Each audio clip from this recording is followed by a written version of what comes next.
News 4 special presentation, Family Secrets, Violence in Our Homes. This program deals with subject matter that may not be suitable for young viewers.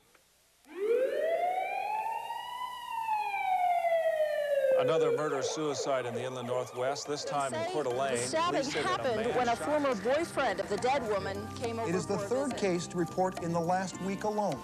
Police detectives this morning, a man allegedly shot and killed his wife and 2 children and then turned the gun on himself. The triple murder-suicide happened. And then at about 5 o'clock this morning, the sound of murder. Tell me why, tell me why, tell me why.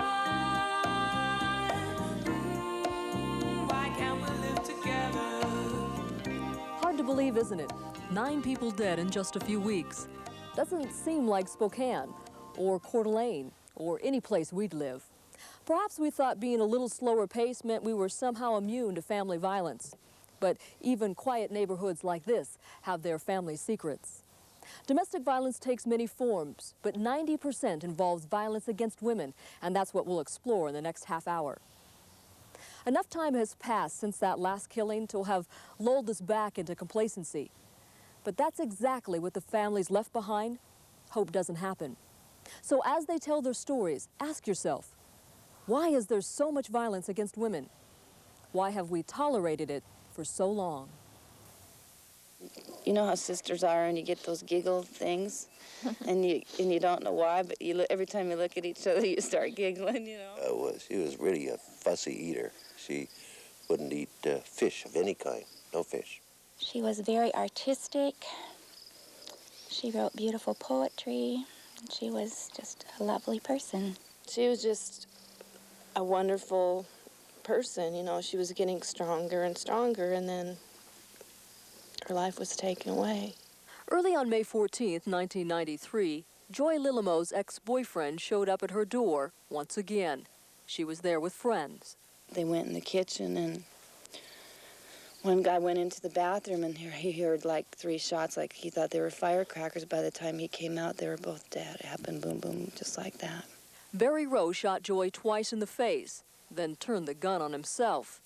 Grief and rage combined as her family's worst fears came true. One evening at work, just 2 weeks before she was killed, she called me and said that he had been at her door and that he was serious about killing her. Patty Alvarez had called Barry's father and told him of his son's threats. Well, my son is sitting right here, meaning that he really didn't believe me. And then he did say, well, I'll have a chat with him, and it ended there. But the threats continued. Roommates called police when Barry showed up at Joy's home with a loaded shotgun. Joy took out a restraining order that even police admitted wouldn't guarantee her safety. She wanted me or my son to supply her with a gun. She said the police had told her that was the best thing for her to do. Joy knew she was in danger, yet for reasons her family still doesn't understand, she dropped the restraining order against Barry.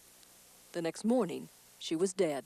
I know she was searching for someone who would be kind to her and gentle, and she was too gentle. She was no match for Barry or the other man that abused her. And still she kept trying.